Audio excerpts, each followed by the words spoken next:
오늘 우리에게 주시는 하나님의 말씀은 이사야 5장 8절에서 13절까지의 말씀입니다.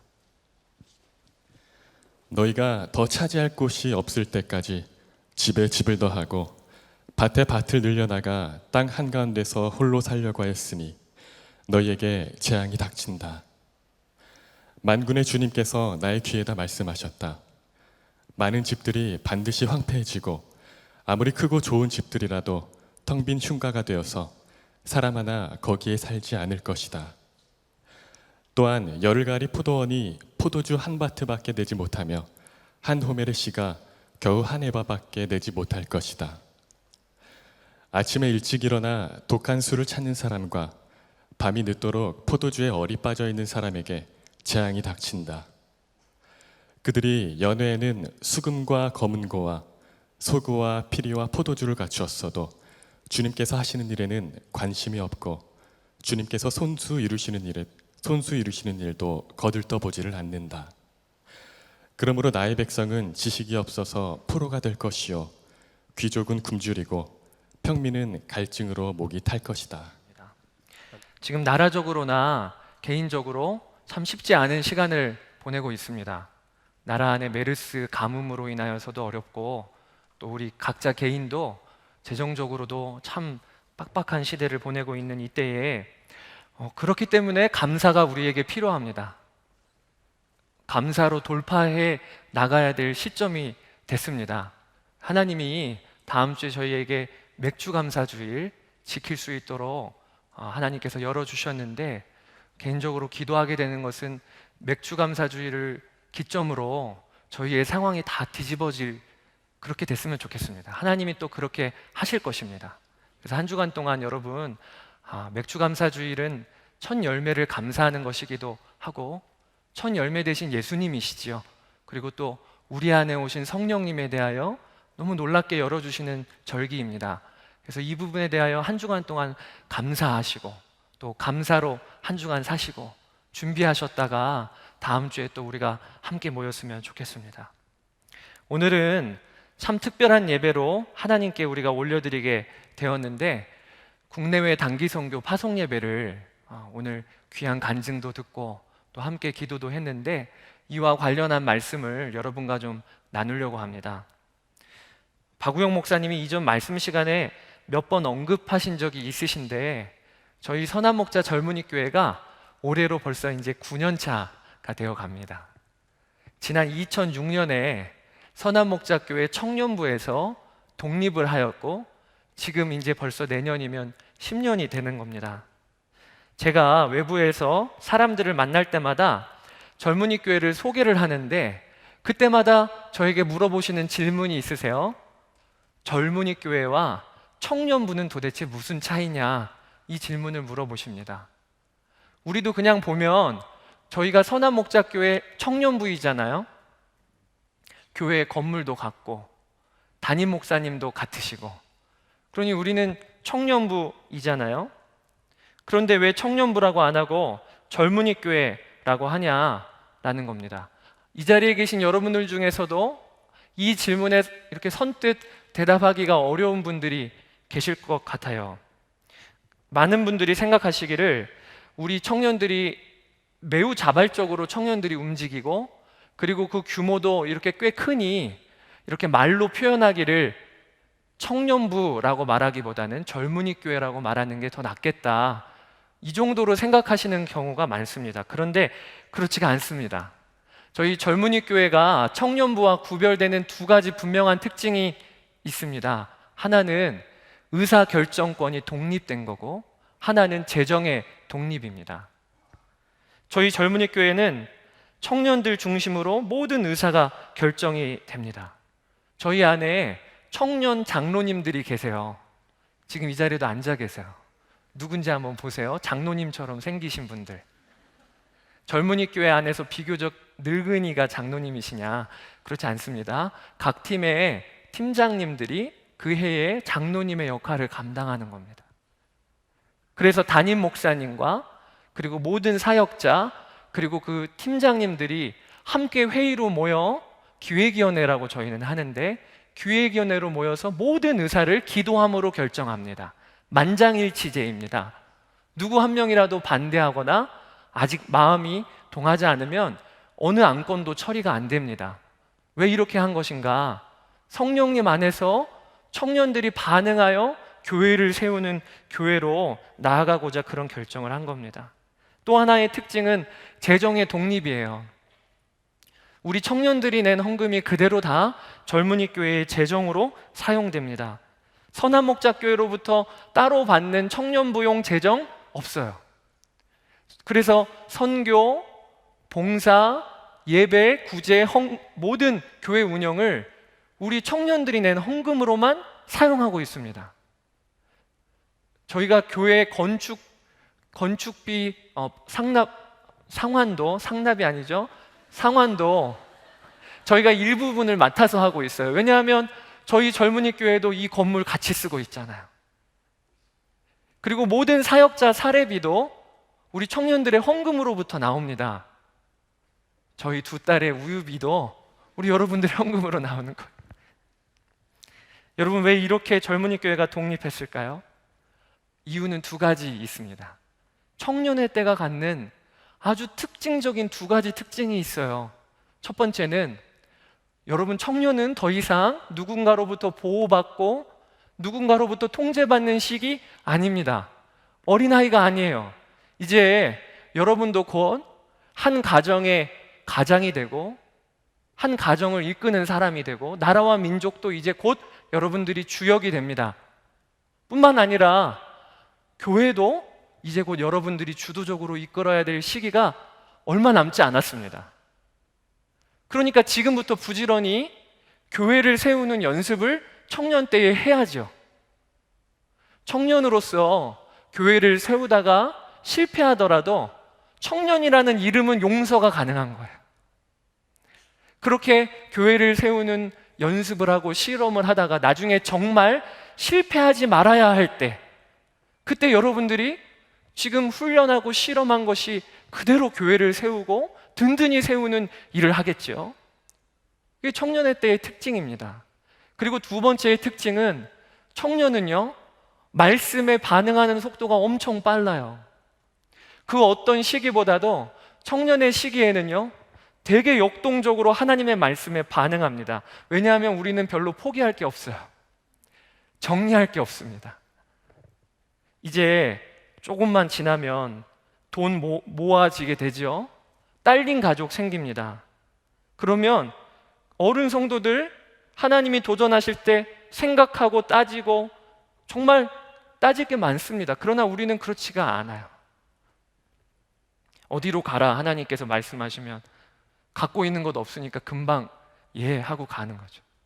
어른들 같은 경우는 코 올리게 아이 등에 업고 그 다음에 초등학생 아이 손에 붙잡고 이렇게 가야 되지만 우리는 짐 하나 딱 싸면 그러면 가면 되는 거죠. 그리고 하나님이 내려놓아라 하면 뭐 내려놓을 게 있어야지 내려놓죠. 일단은 무조건 예 하고 그냥 가는 겁니다. 이 청년의 시기가 갖는 특징적인 시기입니다. 그래서 기독교 선교 역사에 보면 청년들이 어느 시대의 계층의 사람보다 뜨겁게 반응한 것을 우리는 보게 됩니다. 그러한 특징이 있는 것이죠. 그래서 젊은이 교회로 독립하게 된 것입니다. 주님이 기뻐하시는 일, 민감하게 반응하는 교회를 세우자. 그래서 독립하게 된 것입니다. 저도 선한목자 젊은이 교회와 관계를 맺은 지가 벌써 만 6년이 다 돼갑니다. 처음에 8384 또래 담당 전도사로 왔다가 지금은 이제 여우수아 담당 목사로 다시 사역을 시작했지요. 그래서 횟수로 보니까 7년째 젊은이 교회를 제가 보아왔어요. 근데 제가 7년째 이 젊은이 교회를 보면서 그렇게 시작된 젊은이 교회가 지금까지 너무나도 잘 반응한 게 있다고 여겨지는데 그것이 바로 선교입니다. 국내 해외 선교. 젊은이 교회는 창립할 때부터 지금까지 무엇보다도 선교하는 교회로 하나님이 이끌어 주셨고 청년들도 그것에 뜨겁게 반응하여 지금까지 왔습니다. 첫 번째 기획위원들이 교회를 시작하면서 예산안을 짤 때 제가 그 이야기를 들었습니다. 예산안을 짤 근거가 없는 거예요. 왜냐하면 작년까지는 젊은이 교회가 아니었으니까. 예산안을 무슨 근거로 짤 게 없는 겁니다. 그래서 어떻게 예산안을 짰냐면 기도하면서 하나님께서 젊은이 교회를 통하여 무엇을 하길 원하실까? 모여서 기도했어요. 그러면서 기도했던 사람들의 마음이 하나로 모아졌습니다. 그게 뭐냐면 선교였습니다. 하나님이 국내로 해외로 주의 복음을 전하기를 젊은이 교회를 통하여 원하신다. 그래서 주의 복음을 전하는 일 해보자. 그래서 항목을 적었습니다. 옆에다가 어떤 일을 할까? 선교사님을 돕는 항목, 직접 단기 선교를 나가는 항목, 봉사와 구제로 섬기는 항목, 다 이렇게 항목을 썼습니다. 그리고 그에 따른 예산안을 한번 계산해 봤어요. 이건 얼마 들 거야? 이 일 하려면 얼마 필요하겠지? 그래서 계산해서 쓰는 거예요. 그러다가 옆에 있다가 그런데 우리는 돈 얼마 있지? 몰라. 일단 써봐. 그래서 옆에다가 다 기록을 한 겁니다. 이런 식으로 처음에 짠 예산 규모가 4천만 원이었습니다. 그 당시에 청년들 200여 명 모일 때였습니다. 그런데 문제가 생겼어요. 짤 때는 신나게 짰죠. 일단은 하나님 기뻐하시는 일, 그래 이거 기뻐하실 거야. 말씀해 보니까 이것도 하나님이 하기를 원하신다고 되어 있어. 그래서 짤 때는 신나게 짰는데 정신 차려 보니까 돈은 없는 거예요. 갖고 있는 돈이 하나도 없는 겁니다. 그래서 그 유명한 광자모라는 모임이 만들어졌습니다. 말이 좀 이상하긴 한데 미칠 광자예요. 미친 자매들의 모임입니다. 자기네들 손으로 짜보니까 막상 보니까 답이 안 나오는 거예요. 그래서 할 일이 뭐밖에 없냐면 기도밖에 없는 겁니다. 그래서 기도에 미쳐서 늘 회사 끝나고 학교 끝나면 몇 명 자매들이 모여서 밤새도록 교회에서 철야하면서 기도하고 그 다음날 출근하고 학교 가고 그렇게 1년을 보냈습니다. 그리고 여러분 그렇게 1년을 보낸 후에 젊은이 교회 재정의 결산이 1억 8천을 보게 되었습니다. 1억 8천. 여러분 젊은이 교회는 첫 해부터 국내외 선교 사역이 정말 놀랍게 일어났어요. 선교사님이 차가 필요하다고 했을 때 어떤 한 형제가 오랫동안 결혼하기 위해서 모았던 결혼 자금 깨서 드렸습니다. 자신의 첫 월급을 아름아름 봉투에 담아 하나님께 올려드린 이야기가 무수히 많았습니다. 저도 또래 담당 전도사를 하고 있을 때 제가 상황을 다 알거든요. 어머니 아버지는 중국에서 지금 선교하고 계시고 그리고 자기만 혈혈단신 한국에 나와서 지금 아르바이트로 학원에서 강사로 일하고 있는데 무슨 돈이 있겠어요? 그런데 그 헌금 하나님께, 아버지 하나님께, 옛날에 우리 청년들이 첫 월급 받으면 부모님 내복 사다 드리는 그런 전통이 있었잖아요. 그러니까 하나님 아버지께 처음으로 드린다는 심정으로 모든 월급 하나님께 드린 이야기들이 젊은이 교회에 많았습니다. 하나님의 복음이 증거되어지는 것을 위해서. 저는 지난 7년 동안 믿음으로 반응한 청년들 정말 많이 보아왔습니다. 자신은 5정거장, 6정거장 되는 거리를 걸어 다니면서 다른 이 선교 나갈 재정을 위해서 플로잉하는 지체를 보았고, 그리고 어떤 청년들은 마음이 너무 뜨거운데 뭐 갖고 있는 것은 없으니까 예배 끝나고 나면 성남 지도 펴놓고 성남에 있는 구석구석 땅 밟기 하면서 돌아다니는 게 예배 끝나고 하는 셀 프로그램입니다. 그래서 그 셀 프로그램 가면 이 셀은 뭐 합니까? 그럼 예배 끝나고 저희 걸어 다녀요. 그게 셀이었어요. 어디든지 셀. 이름 자체도 어디든지 셀. 그래서 가서 오늘은 이 지역이야, 몇 동이야 돌아다니면서 그 지역을 밟으면서 기도하고, 그리고 필요한 거 있으면 도와드리고, 그리고 성남 다 돌아다닌 후에 어떻게 했는지 아세요? 해산했어요. 그런 믿음의 실험들이 있었습니다. 초창기에 선교지에 나갔다가 차가 전복되어 죽을 뻔한 한 자매가 있었습니다. 차가 전복됐어요. 그래서 몸이 다 고장났습니다. 그런데 여러분, 그 자매가 2년여 동안 선교팀장으로 섬겼습니다. 아무도 보이지 않는 곳에서 주일마다 골방에 들어가서 모든 선교사님들을 위하여 1시간씩 기도를 2년 동안 했습니다. 죽을 위험도 전혀 문제가 되지 않는 것이죠. 여러분, 이게 우리의 이야기입니다. 이게 우리의 이야기예요. 어느 옛날 믿음의 선조들 이야기가 아니고요. 지금 우리와 같은 20살, 21살 우리들의 이야기입니다.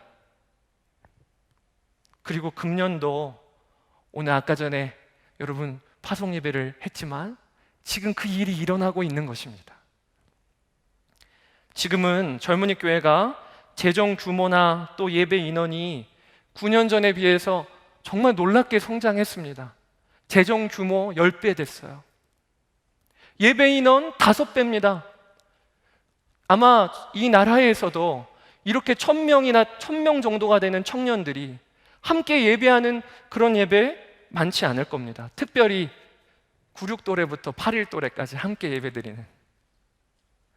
근데 여러분, 이것은 전혀 자랑할 만한 것이 못 됩니다. 오히려 지금 우리 규모가 이렇게 커지다 보니까 우리 안에 해결해야 될 문제들이 많이 생겼어요. 이제는 더 이상 젊은이 교회가 처음 온 청년들에게 가족 같은 분위기 아닙니다. 많은 새 가족들이 이야기하기를 큰 교회 왔더니 오히려 더 작은 교회, 오히려 더 고립되는 느낌이 든다고 이야기합니다. 목양적으로 풀어야 할 숙제들 젊은이 교회 안에 너무 많습니다. 그런데 여러분, 우리 안에 이렇게 문제가 많고 해결해야 될 문제가 산적해 있지만, 그리고 또 지금까지도 젊은이 교회는 참 좋은 교회이다라고 말하는 것에는 조심스러워도 한 가지 젊은이 교회가 참 잘했다고 생각이 드는 게 있어요. 그것은 하나님이 행하시는 일을 주목하고 그것을 마음에 품은 것입니다. 오늘 여러분과 나누는 설교의 제목이죠. 하나님이 행하시는 일을 주목하고 그것을 마음에 품은 것입니다. 그것은 저희 젊은이 교회가 참 지혜로운 선택을 했다고 여겨집니다. 사랑하는 여러분, 제가 오늘 이렇게 초반에 젊은이 교회에 대해서 길게 이야기한 것은 이 자체가 우리에게는 중요한 간증이라 여겨지기 때문에 그렇습니다. 하나님이 행하시는 일을 주목하고 그것을 품으면 하나님이 교회이든 사람이든 반드시 이끌어 주십니다. 오늘 여러분들이 이 말씀을 꼭 붙잡아야 돼요. 하나님이 행하시는 일을 우리가 주목하기 시작하고 그것을 마음에 품으면 하나님이 그의 인생을 이끌어 나가신다는 이 놀라운 말씀을 여러분들이 꼭 붙잡으셔야 돼요. 오늘 우리가 함께 읽은 본문 말씀은 이사야가 점점 기울어져가는 나라를 향하여 정말로 뜨겁게 외쳤던 말씀입니다. 우선 특이한 것이 오늘 말씀해 보니까 하나님이 이사야에게 귀에다 대고 이 말씀을 하셨다고 기록되어 있어요. 9절에 만군의 주님께서 나의 귀에다가 말씀하셨다. 여러분, 이건 매우 드문 표현입니다. 귀에다가 말씀하셨다. 누가 귀에다가 대고 말하면 어떤 일이 벌어지지요? 작은 숨소리 하나, 그리고 말하는 그 사람의 떨림 하나까지 다 들립니다. 말하는 사람의 감정이 어떠한지 다 드러납니다. 마찬가지로 하나님께서 오늘 말씀을 이사야의 귀에다 대고 말씀하셨다는 것은 단순히 하나님께서 말씀을 들려주시는 것뿐만 아니라 지금 이사야는 하나님의 감정을 다 읽고 있는 거예요. 하나님의 감정까지 이사야에게 다 전달되고 있는 것입니다. 그런데 하나님의 마음이 지금 너무 안타까우신 거예요. 그 이유가 유다의 백성들이 하나님이 행하시는 일에는 관심이 없습니다. 온통 지금 엉뚱한 것만 바라보며 살고 있는데 그것이 8절, 11절 말씀입니다. 너희가 더 차지할 곳이 없을 때까지 집에 집을 더하고 밭에 밭을 늘려나가 땅 한가운데서 홀로 살려고 하였으니 너희에게 재앙이 닥친다. 집 장만하는 거 필요하지요. 땅을 경작할 땅, 우리가 직장을 구하는 거 필요하지요.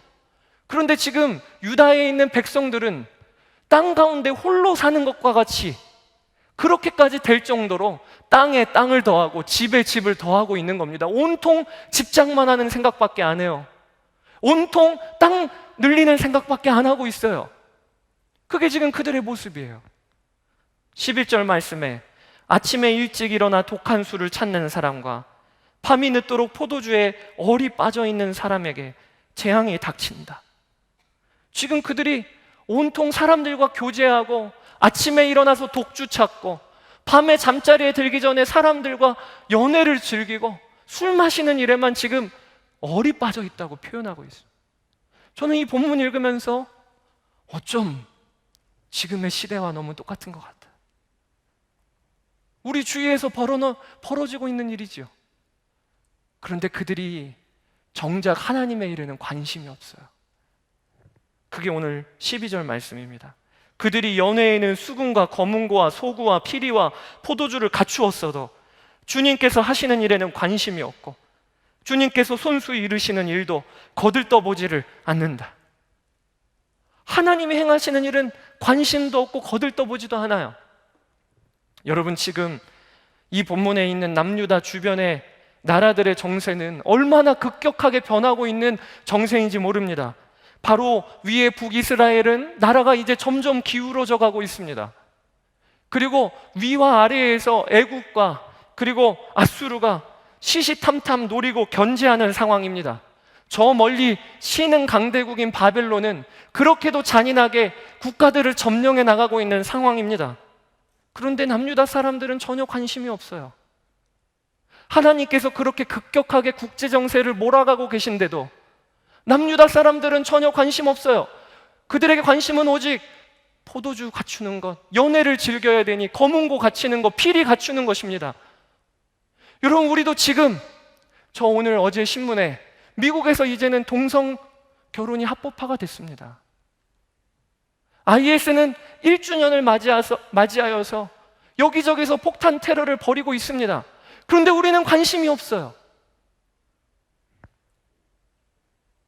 조금만 눈을 돌려도 하나님이 지금 각 나라들을 몰아가시고 나라 안에 약하고 가난한 자들이 생기고 있는데 조금만 귀를 열어도 회개하고 돌아오라는 선지자들의 강력한 외침이 있는데 그런데 관심 없는 겁니다. 여러분, 그거를 우리가 오늘 바로 알아야 돼요.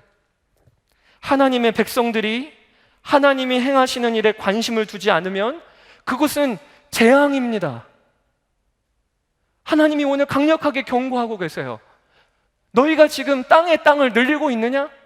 너희가 지금 밭을 더하고 있느냐? 집을 더 장만하고 있느냐? 포도주와 검은고와 피리와 소구를 갖추었느냐? 그러나 너희에게 재앙이 임한다. 너희에게 재앙이 임한다. 하나님께서 오늘 강력하게 말씀해주고 계세요. 사랑하는 청년 여러분, 우리가 하나님이 하시는 일에 관심을 두지 아니하면 우리의 삶은 풍요로운 것 같고 우리의 삶은 문제가 없는 것 같아도 삶은 점점 지금 꼬이고 있는 것임을 알아야 합니다. 저는 참 부끄럽지만 신학교를 나오고 그리고 목회 활동을 하면서도 선교에 대해서는 제대로 알지 못했습니다. 특히 왜 굳이 다른 나라까지 가서 그들을 돕고 섬겨야 하는지 이유를 잘 몰랐습니다. 물론 선교가 귀하다는 것은 알았지요. 그러나 마음으로부터 인정이 되지는 않았어요. 이 땅에서도 복음 전할 사람 너무 많고 도움이 필요한 지역도 너무 많다고 생각했습니다. 기억에 남는 한 사건이 있는데 2007년에 아프가니스탄에서 한국인들이 단기 선교 나갔다가 피랍되었을 때 한 친구가 그 당시 전도사인 제게 질문했습니다. 아니, 그 나라에 의료 선교를 나간 것으로 알고 있는데 자기는 잘 이해가 안 간다는 겁니다. 우리나라 안에도 의료적인 도움이 필요한 이들 많은데 왜 오라고도 하지 않은 땅에 들어갔냐는 겁니다. 아니, 교회가 평소에는 지역사회를 잘 돌보지도 않으면서 왜 굳이 큰 돈을 들여서 먼 곳에 있는 사람들에게 사랑을 전해야 하느냐? 이 참 비꼬는 질문인 거죠. 그런데 제가 그 질문을 받고 그 당시에 뭐라고 대답을 못 하겠는 거예요. 그래서 제가 그러게 하고 얼버무렸던 기억이 납니다. 저는 교회의 여러 프로그램 중에 선교는 하나의 옵션이라고 생각했습니다.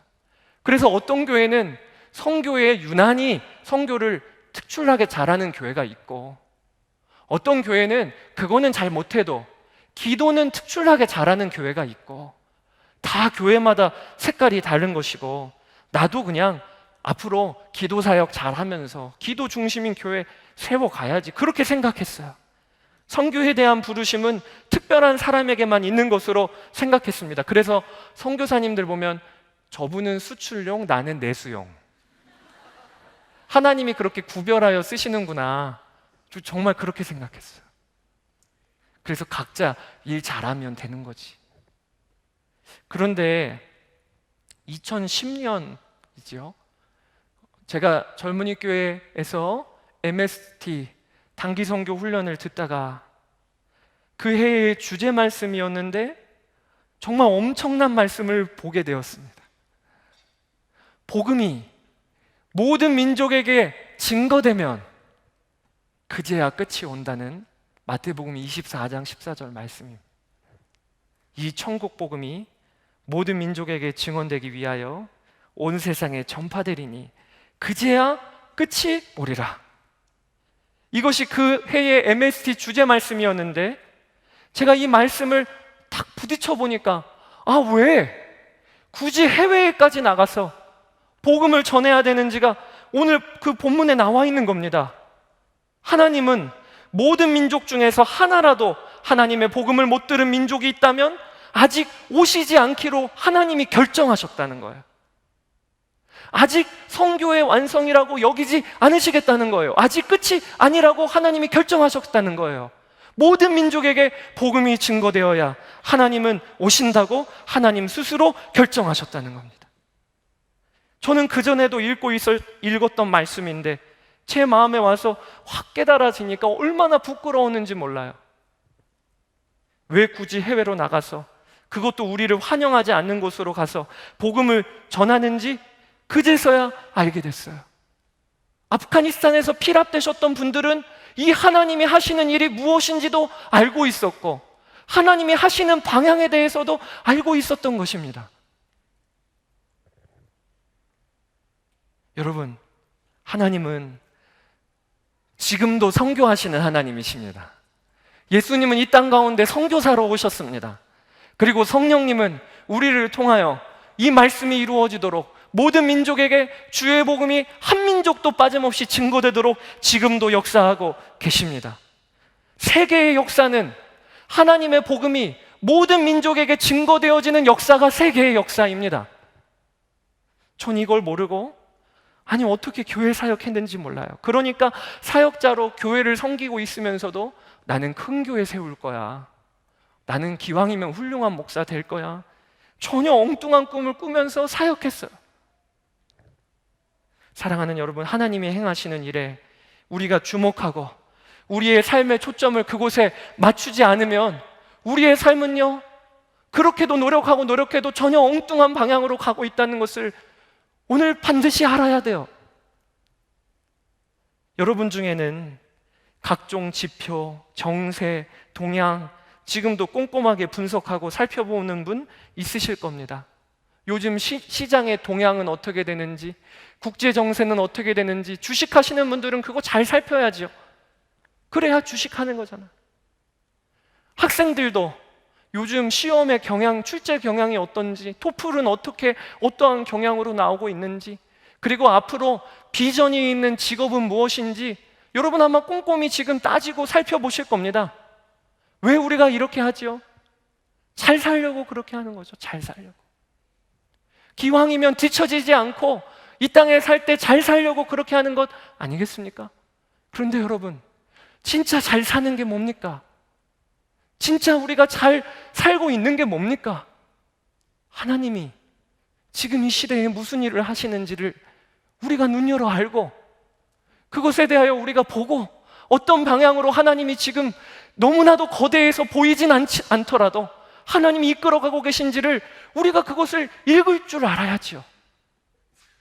왜냐하면 역사는 반드시 그 방향으로 가기 때문에 그렇습니다.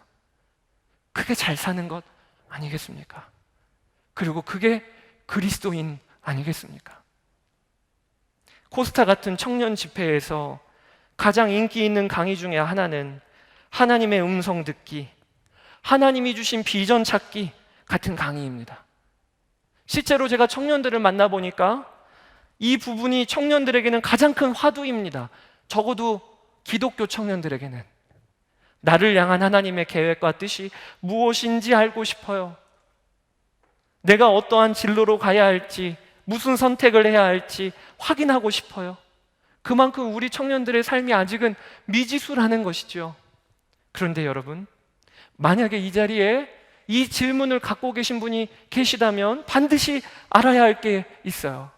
나를 향한 하나님의 뜻과 계획을 알고 싶다면 먼저는 이 질문에서 나를 이라는 말을 빼봐야 합니다. 나를 향한 이라는 말을 빼봐야 합니다. 그 말을 빼면요, 하나님의 계획과 뜻은 무엇인가요? 가 됩니다. 그리고 또 말이 좀 이상하긴 하지만 하나님은 어떠한 진로와 선택을 하실 건가요? 이것이 됩니다. 여러분, 먼저는 이 질문을 물어봐야 돼요. 하나님이 행하시는 일은요, 너무 분명해요. 주의 복음이 오늘도 이 나라 구석구석에 땅끝에 증거되어지는 겁니다. 하나님이 우리의 삶의 왕 되시는 겁니다. 나의 직장과 가정과 학교에 하나님의 나라가 임하는 것입니다. 나를 뺀 질문을 물어보고 거기에서 답이 나와야, 그래야 비로소 이제 내가 뭘 해야 될지, 이제 내가 어떤 길을 걸어야 할지 나오는 겁니다. 지난 토요일에 우리 최성현 형제가 간증을 하기를, 호주에 있는 코스타 집회를 갔는데 그 코스타 집회에 강의 내용이 하나님이 주신 비전 찾기라는 강의였다는 거예요. 그런데 그분이 그런 얘기를 하시더래요, 강사님이. 여러분, 우리 그리스도인은 비전 찾는 거 아닙니다. 발견하는 거 아닙니다. 그리스도인에게 비전은 뭐냐? 인정하는 거예요. 인정하는 거. 하나님이 어떤 일을 행하실지를 인정하는 거예요. 그게 우리의 비전입니다. 그 안에서 그 다음에는 자영업을 해도 되고, 그 다음에는 교수를 해도 되고, 그 다음에는 정말 신실한 어머니가 돼도 되는 것입니다. 여러분, 길 잘 찾는 사람들 아마 여러분 주위에 다 있으실 거예요. 그렇죠? 어떤 사람은 완전 길치예요. 이상하게 몇 번 가도 몰라요.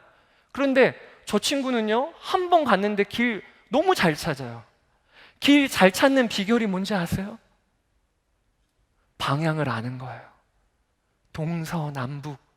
그래서 내가 서 있는 자리에서, 아 그래, 그 가게가, 그 슈퍼가 북동쪽에 있었지.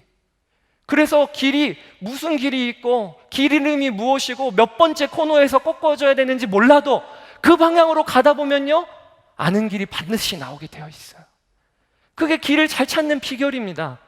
하나님의 거대한 움직임 가운데 지금 하나님이 방향이 어디로 이끄시는지 우리가 맞추는 거예요. 그러면요, 어느 골목에서 꺾어야 되는지는 몰라도, 그리고 어느 길목을 선택해야 되는지는 분명하게 몰라도 반드시 발견하게 됩니다. 여러분, 그리스도인이 비전을 찾는 비밀은 여기에 있어요. 근데 우리는 전혀 엉뚱한 데서 길을 찾으니 문제입니다. 하나님 나라의 복음, 예수님께서 말씀하셨던 하나님 나라의 복음은 하나님의 나라와 통치가 우리 가정의, 직장의, 학교에 이루어지는 것이 하나님 나라 복음입니다. 개인 구원을 포함하여 우리의 직장과 가정과 학교에 주의 통치가 임하는 것이 예수님이 선포하셨던 복음이었어요. 여러분, 그 꿈을 꾸셔야 합니다. 나의 직장에, 나의 학교에, 그리고 나의 가정에, 그리고 저희 열방에, 그리고 이 한국의 구석구석에 하나님의 통치가 임하시는 것, 그것이 우리가 하나님 나라 복음이라고 하는 것입니다.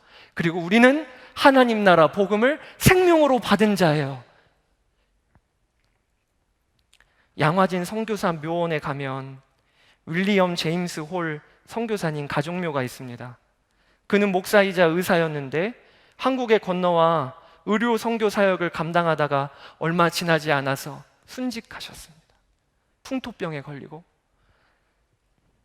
아내 로제타 홀도 직업이 의사였는데 남편이 순교한 후에 잠시 미국에 갔다가 3년 후에 다시 두 자녀들 데리고 한국에 돌아와서 홀 기념병원을 세웁니다. 그리고 돌아온 지 6개월 만에 3살 난 딸 에디스 죽습니다. 로제타가 에디스를 남편의 무덤 옆에 묻었습니다.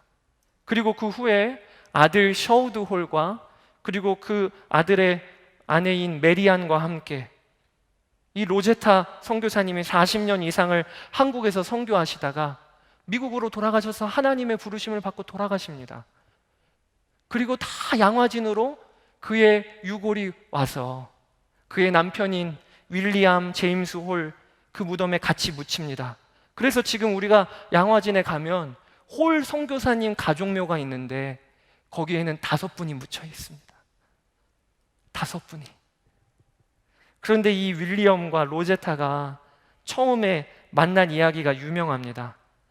이들이 처음 만난 것이 뉴욕의 어느 한 병원이었는데 윌리엄이 로제타에게 반했어요. 너무 아리답고 그리고 그 성품도 너무 신실하고 그리고 그 자매도 선교에 헌신했다는 것을 알았습니다. 그래서 윌리엄이 어느 날은 로제타에게 청혼해요.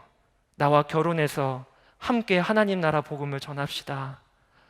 멋지게 청혼했어요. 그런데 거절당했어요. 한 번에. 로제타가 거절한 이유가 뭔지 아십니까? 로제타가 거절하면서 말하기를 나도 선교사로 나갈 것이고 당신도 나갈 것이라면 당신이 다른 여인과 결혼해서 선교지로 가게 된다면 총 3명의 선교사가 되는 것 아닙니까? 이러면서 거절했어요. 너무 뜻밖이죠? 어떻게 이런 생각을 할 수 있죠? 지금 로제타도 윌리엄이 마음에 들었어요. 그런데 세상에 그 남자가 나한테 청혼했는데 로제타가 다른 여자랑 결혼하세요. 그러면 선교사 3명 되는 거 아닙니까? 윌리엄이요 오히려 불이 붙었어요. 이 여자다. 이 여자야. 불이 붙어서요 포기하지 않고 결국에는 미국에서 약혼하고 한국에서 처음으로 선교사 결혼식을 연 커플이 바로 이 커플입니다. 여러분, 하나님이 하시는 일을 주목하고 그것을 먼저 마음에 품으면 우리 삶은 정말 상상할 수 없는 삶이 됩니다. 매이지 않아요. 결혼이라는 문제에 매이지 않고, 물론 결혼하셔야 됩니다. 그러나 매이지 않아요. 거기에 휘둘리지 않아요. 직장이라는 것 필요합니다. 중요합니다. 그러나 거기에 휘둘리지 않아요. 왜냐하면 하나님 나라가 우리 가운데 보이니까 말입니다. 여러분, 오늘은 아까 300여 명의 지체들이 자리에서 일어났는데 그들은 파송받고 나머지 분들은 파송해주는 그런 시간 아니에요. 여러분 앞에 지금 대형 현수막이 걸려 있죠.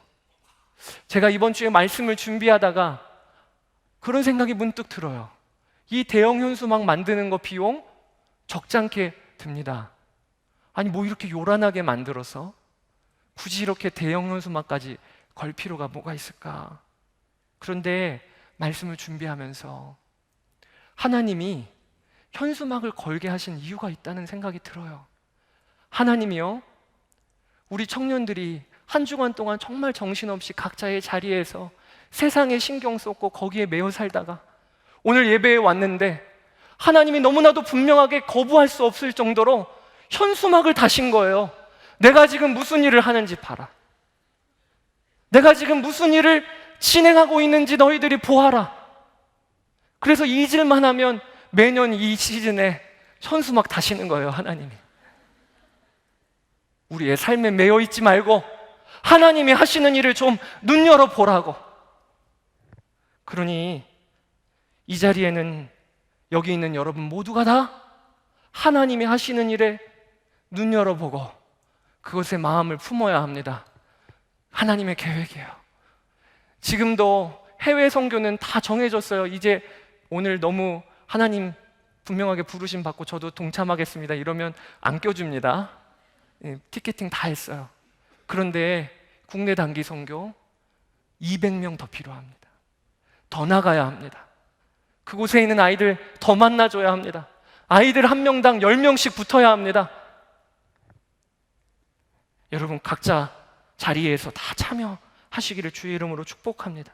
일정이 안 되는 경우 하나님이 행하시는 것 마음에 품고 정말로 새벽마다 기도하면서 여러분들이 하나님의 행하시는 일을 마음에 품고 기도자로 서야 합니다. 하나님은 오늘 이 자리에 있는 누구라도 빠짐없이 하나님이 행하시는 일을 보고 그것을 마음에 품도록 여러분 도전하십니다. 그래서 제가 이 시간에는 찬양 같이 했으면 좋겠어요.